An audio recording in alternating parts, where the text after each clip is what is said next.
ciidan la sheegay inay ka tirsan yihiin hay-adda nabad sugidda iyo sirdoonka qaranka qaybtooda ku sugan gobolka hiiraan gaar ahaan magaalada beledweyne ee xarunta gobolka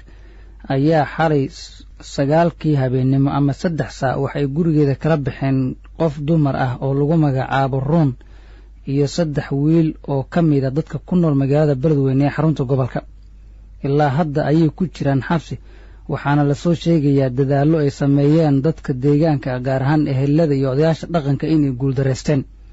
dadkan waxaa loo xiray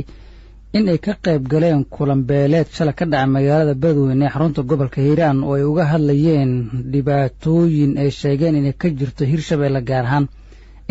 in aysan ku qanacsaneen hirshabeellada cusub ee hadda jirta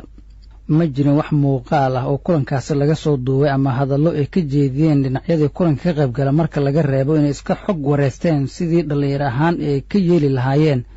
aragtida ay ka aaminsan yihiin hirshabeelle oo ah in ay ahayd doorasho ku dhacda boob gabadha xiran waa hooyo 3 carruur ah haysatay waxaana la sheegayaa tan ilaa iyo xalay in aysan u ogolaanin ciidamada ammaanku in ay la kulmaan eheladeeda oo ay xaaladeeda ka warqabaan carruurteedii ayaa ooynaya sidoo kale waxay caawiye u ahayd walaasheed ka weyn oo umul ku jirta sidoo kalena jaban Sacdiye Aadan Gurwaay oo ay walaalo yihiin gabadha xiran sidoo kalena ah hooyo umul ah oo isku dul haysa carruurteedii iyo kuwa gabadha xiran ayaan caawa ka wareystay waxa ay ka og yihiin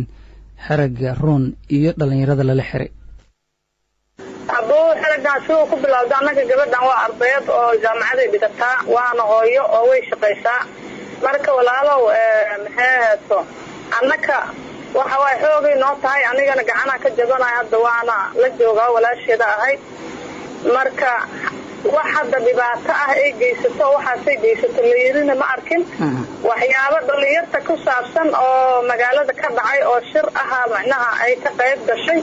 shirkaasa lagu soo eedeeyay macnaha wax hadda ka koreeyo ama dhiigay gashay ama dhaqaalaha soo weysay ma jiraan waayo marka goorma ayeed markii la xiray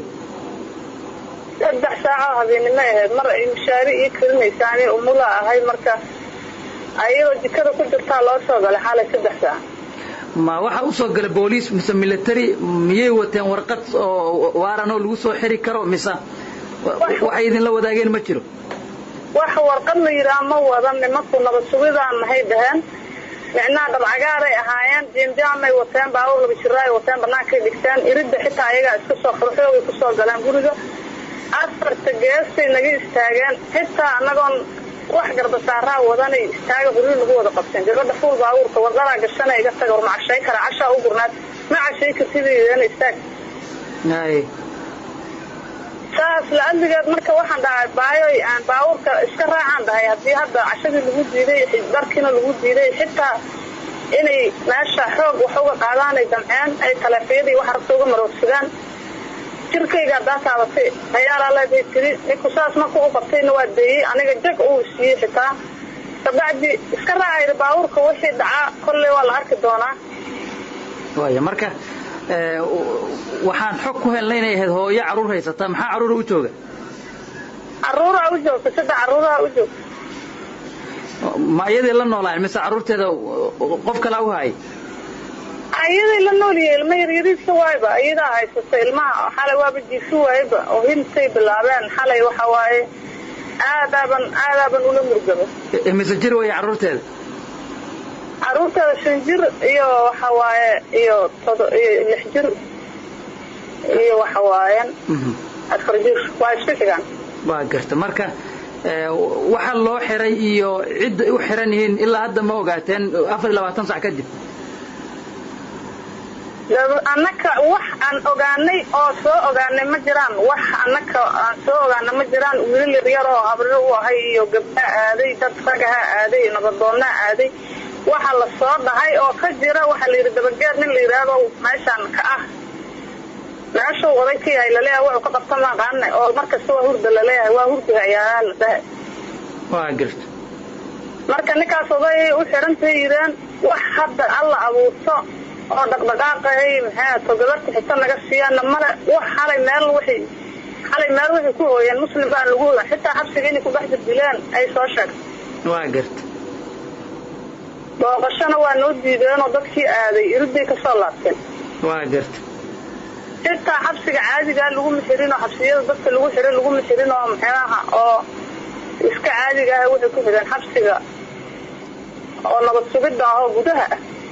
wax dad oo kale oo la socday oo lala xiray ma jira waad ogtihiin laba wiil oo dhalinyaraha la xiran oo ayagana ka mid ahay dadkaas shirka ka qayb galay shirkan maxaa ka ogtahay oo looga hadlayo oo ay ka qayb galeen shirka dhalinyaro beeleed ay ahaayeen oo micnaha ayaga ka hadlaayo qadiyadooda ka hadlaayo iyo waxyaabaha magaalada ka jiro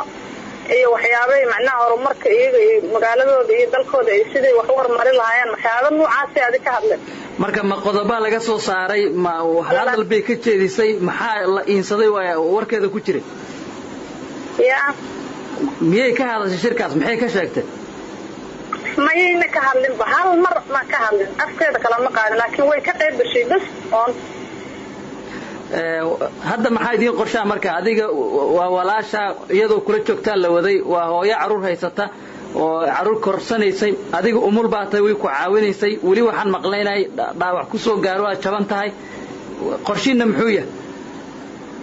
qorshaanu hadda waxa aan sameeyno qof walba iyada madaxeeda qortaan suurta waay wax kale la sameeyo lama yaqaan dadkaas si loo caraasayo wax dawladdu ma jiraan adiga u dacwooto ama dawlad wax ka qabanayso dhibaato jirta ku dhahaysa ma jirto nin walba inuu isugu isdifaaco oo wixii la dhashay wixii dhalay oo kaadsado oo asagoo